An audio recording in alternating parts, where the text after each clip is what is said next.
Welcome back friends on my YouTube channel Dr. Manish Kumar Saini. Hope you enjoyed my last video. पिछले video में हमने बात की थी कि अमृत धारा क्या होती है, अमृत धारा को कैसे बनाया जाता है तथा अमृत धारा के क्या क्या घटक द्रव्य होते हैं और अमृत धारा बनाते समय हमें किन किन सावधानियों का ध्यान रखना आवश्यक है। आज हम बात करेंगे अमृत धारा का प्रयोग हम किन किन अवस्थाओं में कर सकते हैं। तो चलिए वीडियो को शुरू करते हैं। सबसे पहले बात करते हैं पेट से संबंधित बीमारियों की, जिसमें अमृत धारा का प्रयोग कर सकते हैं।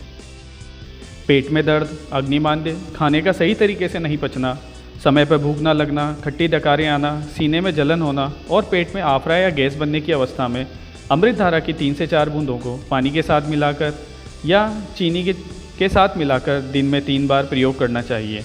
या अत्ययिक अवस्था में प्रत्येक घंटे में 1 बूंद का सेवन सौंफ के अर्क के साथ या गुनगुने जल के साथ करना चाहिए।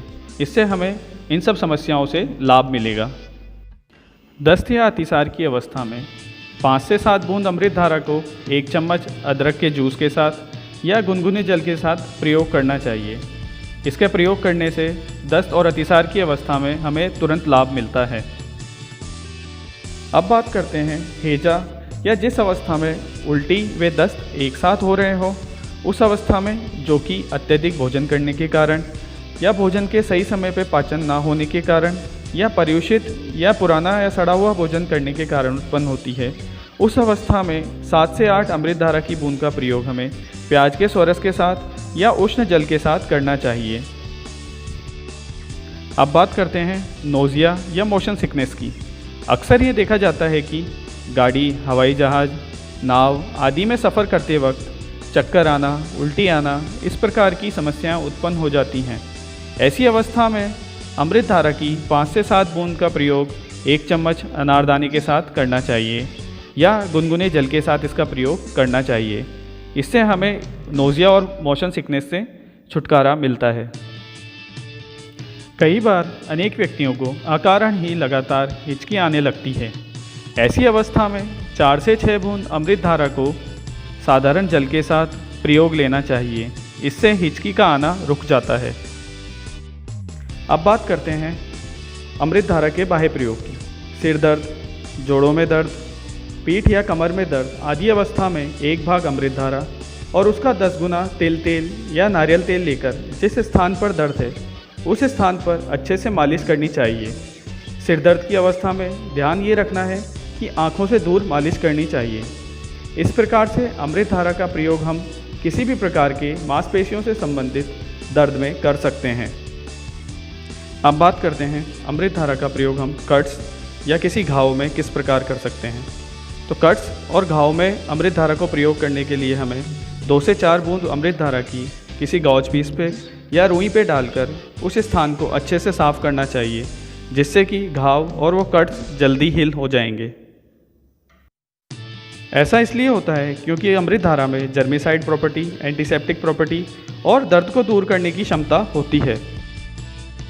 किसी विषैले कीट आदि के द्वारा खाए हुए स्थान पर अमृत धारा तुरंत लगाने से उससे उत्पन्न होने वाले दर्द, सूजन आदि में कमी आती है तथा उससे उत्पन्न होने वाले विषैले प्रभाव दूर होते हैं। अब बात करते हैं जुकाम, खांसी, ठंड और गले में इन्फेक्शन की अवस्था में अमृत धारा का प्रयोग हम कैसे कर सकते हैं। इन सब अवस्थाओं में अमृत धारा को इनहेल करना अच्छा होगा। इसके लिए अमृत धारा की कुछ बूंदों को अपने रुमाल पर लगाकर प्रयोग करना चाहिए। इसके अलावा 6 से 8 ड्रॉप्स को गुनगुने जल में मिलाकर गरारे करने के लिए दिन में 3 से 4 बार प्रयोग करना चाहिए। इसके साथ ही इसमें थोड़ी मात्रा में नमक भी ऐड कर लेना चाहिए। इससे हमें गले को राहत मिलती है। अगर किसी व्यक्ति को बहुत ही तीव्र जुकाम है तो उस अवस्था में नाक के चारों तरफ 2 बूंद अमृत धारा की लेकर अच्छे से मालिश करनी चाहिए। इससे बंद नाक भी खुल जाती है। अब बात करते हैं नाक में हुए कंजेशन को दूर करने के लिए 5 से 6 बूंद को स्टीमर में डालकर इनहेल करना चाहिए। इससे नाक का कंजेशन दूर होता है। दांतों में दर्द, जो कि कीड़ों की वजह से या किसी अन्य कारण की वजह से होता है, उस अवस्था में 2 से 4 बूंद अमृत धारा की रुई के टुकड़े के ऊपर डालकर उसे दांतों के बीच में रख लेना चाहिए। इससे दांतों के में होने वाले दर्द में तुरंत राहत मिलती है। अक्सर ऐसा देखा जाता है कि कई लोगों को मुख से दुर्गंध आने की समस्या रहती है। ऐसी स्थिति में 4 से 6 बूंद अमृत धारा को जल में मिलाकर मुख में धारण करना चाहिए। इससे मुख दुर्गंध की समस्या से छुटकारा मिलता है। मुख में उत्पन्न होने वाले छाले में भी अमृत धारा कारगर है। इस अवस्था में 4 से 6 बूंद अमृत धारा की जल में मिलाकर उसे कवल या गंडूश के रूप में धारण करना चाहिए। इससे छालों की समस्या दूर होती है। महिलाओं में मासिक धर्म के समय पेड़ों में होने वाले दर्द में अमृत धारा लाभकारी है। इस स्थिति में 2 से 4 बूंद अमृत धारा को प्रयोग गुनगुने जल के साथ करना चाहिए। इससे होने वाले दर्द में लाभ मिलता है। आज के लिए इतनी ही जानकारी। वीडियो को अंत तक देखने के लिए धन्यवाद। अभी तक जिस किसी ने चैनल सब्सक्राइब नहीं किया है वो ऐसी जानकारी के लिए चैनल को तुरंत सब्सक्राइब करें और बेल आइकन जरूर दबाएं। Thanks for watching video.